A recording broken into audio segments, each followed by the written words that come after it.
पाकिस्तान की team practice कर रही है, आप मेरे ठीक पीछे देख सकते हैं। और बात अब सिर्फ 2-3 चीज़ों की है। किन बदलावों के साथ पाकिस्तान की टीम उतरेगी ये आपको देखना है।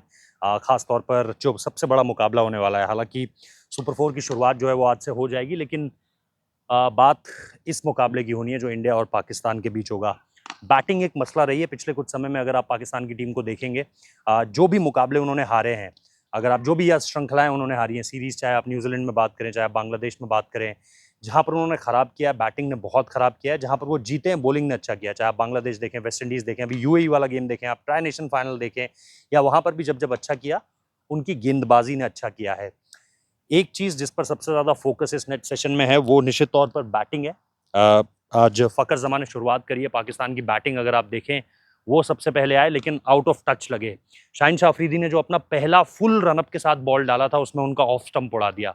उसके अलावा मल्टीपल टाइम्स उनको बीट करा, हारिस रऊफ ने बीट करा, मोहम्मद नवाज ने उनको गेंदबाजी करी, टाइम नहीं कर पा रहे थे। सबसे बड़ी जो दिक्कत है फकर जमा के साथ आपको देखने को मिल रही है, कई बार जो है वो खिलाड़ी एक अच्छी लय में लगता है, कई बार ऐसा होता है कि एजेस से रन आ रहे होते हैं, लेकिन अगर आप फकर जमा की बैटिंग देखेंगे, बॉल टाइम करना एक सबसे बड़ी मुश्किल हो रही है उनके लिए। फॉरगेट अबाउट कि वो बड़े स्ट्रोक्स मार पा रहे हैं या नहीं मार पा रहे हैं, तो एक ये मसला है।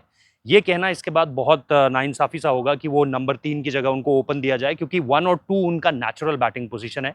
जब वो 3-4 पर खेलने आते हैं तो थोड़ा सा वो आउट ऑफ पोजीशन जरूर नजर आए हैं। एक पारी अगर आप उनकी छोड़ दें ट्राई नेशन में, जो अफगानिस्तान के खिलाफ दूसरे मैच में आई थी, 70 के करीब उन्होंने कुछ किया था, उसके अलावा उनके पास बहुत ज्यादा पारियां नहीं है ये बताने के लिए टीम मैनेजमेंट को कि मेरे पास एक्सपीरियंस है।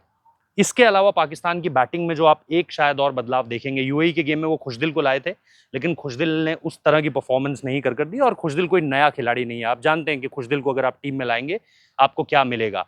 फहीम अशरफ राणा नहीं उस तरह का कंट्रीब्यूशन रहा है। एक परफॉर्मेंस उनकी भी बॉलिंग से आई थी, मेरे ख्याल से यूएई वाला गेम था ट्राई नेशन में, जब उन्होंने 4 विकेट लिए थे।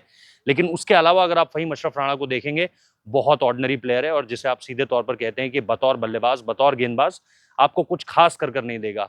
यहां पर जो ऑब्जर्वेशन है वो ये है कि हुसैन तलत को आप लेकर आ सकते हैं, अगर आपको एक ऐसा ही खिलाड़ी चाहिए जो बल्लेबाजी और गेंदबाजी दोनों से कंट्रीब्यूट कर सके। तेज, हल्की तेज, जैसे हमारे यहाँ आप शिवम दुबे को देखते हैं, वैसी वो गेंदबाजी कर सकते हैं, और बल्लेबाजी में नीचे आकर बड़े रन्स लगाने की क्षमता है। लगा पाएंगे या नहीं ये एक अपना अलग मैटर है।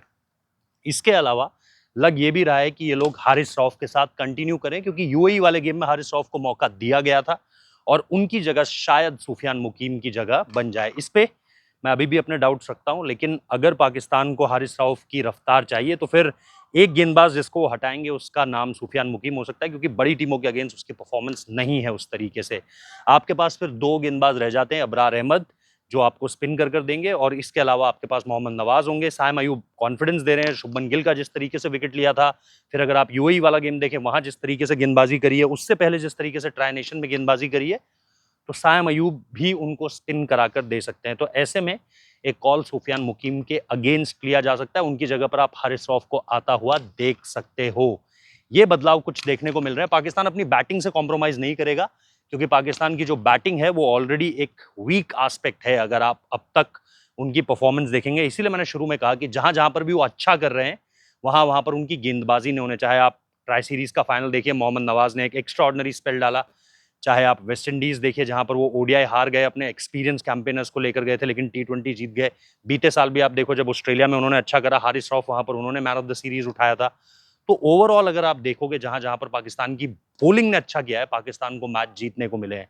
लेकिन अगेन, जब आप इस टीम को इंडिया के सामने रखते हैं, स्किल सेट का डिफरेंस आपको देखने को मिलता है। प्लेयर टू प्लेयर अगर आप मार्क करते हैं एक एक प्लेयर को, तो आपको डिफरेंस देखने को मिलता है। और इन सब के बीच एक जो कंट्रोवर्सी दोनों टीमों के बीच चल रही है पिछले गेम के बाद से, उस पर ऐसा लग रहा है जैसे इंडिया तो एक तरफ हो चुका है, लेकिन पाकिस्तान अभी भी उन्हीं कंट्रोवर्सीज में फंसा हुआ है। कभी टीम के प्लेयर्स के साथ कुछ हो रहा है, कभी टीम के मीडिया मैनेजर्स और मैनेजर्स के साथ कुछ हो रहा है, और अब ये लड़ाई, जो एक वक्त पे ऐसा लग रहा था कि इंडिया वर्सेस पाकिस्तान है, ये अब लग रहा है कि पीसीबी वर्सेस आईसीसी हो जाती है, कभी कभी एसीसी वर्सेस आईसीसी हो जाती है।